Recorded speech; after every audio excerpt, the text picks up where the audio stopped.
Let's take you down to the third member of our crew and say good afternoon to A.J. Ross. Thanks, Kevin. Making your first start at home, that's one thing.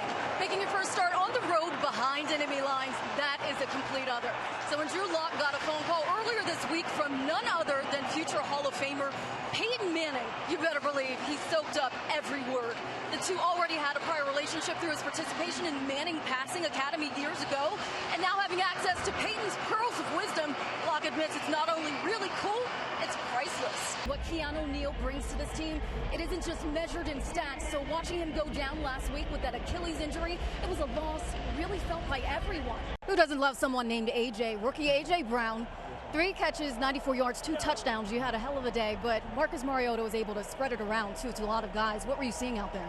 Marcus did a really good job today, just looking and just throwing the ball, just seeing us open. Our job all week was just get open. You know, we're going to put it on ourselves to get open and make plays. So he just gave us a chance, and we all make plays today. Now, I can't be disrespectful to your defense. They came up big with 5 sacks today. Talk about those guys.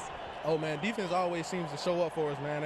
Jacoby, first home opener following the Andrew Luck era. You had 310 yards for 2 touchdowns. Is this a taste of what fans can expect for the Jacoby Brissett era?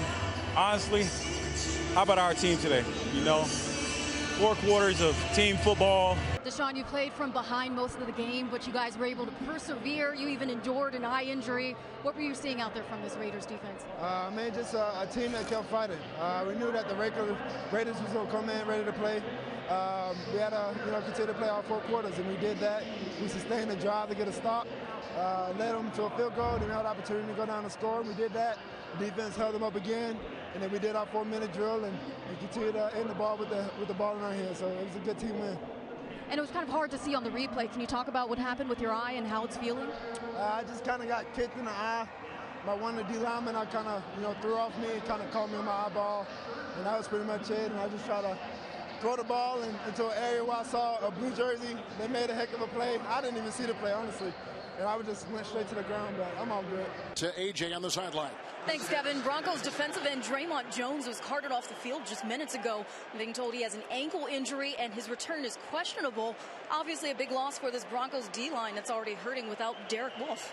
It's been just about 10 months since Adam Gase was told his talents were no longer needed here in Miami. So today marks his first return here to Hard Rock Stadium. He admitted he had some mixed feelings coming back, but what he is pleased with is the Jets' preparation. The noise here inside Bank of America Stadium doesn't even begin to compare to the incessant commotion that has followed this Jacksonville team from the very start of the season. When you think about all the uncertainty with Jalen Ramsey to Minshew mania, they have been through it all. Needless to say, this Colts defense is definitely going to feel the absence of all-pro linebacker Darius Leonard today, out due to a concussion. I did get to speak with D coordinator Matt Eberflus. He says this team is ironically prepared. Christian, 237 yards from scrimmage, 3 touchdowns, rejuking guys. He did a flip into the end zone. How many ankles do you think you broke today? I have no idea. O-line did an unbelievable job to open up gaps for us all day. Adam Gase was talking about the way Le'Veon plays from the neck up, and he didn't realize how deep his knowledge of football is. And he says just being around him, he's one of the best practice players. And you were mentioning before just how infectious his energy is. It really was, according to Gase, these past few days in practice. Drew, you're the first rookie in NFL history of 300 yards, 3 touchdowns in your first road start.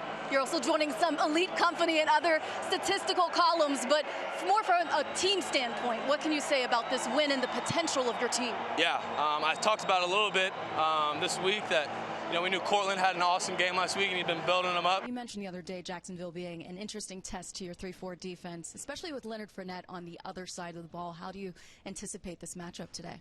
Well, CJ, I really do anticipate them coming out and trying to run the football.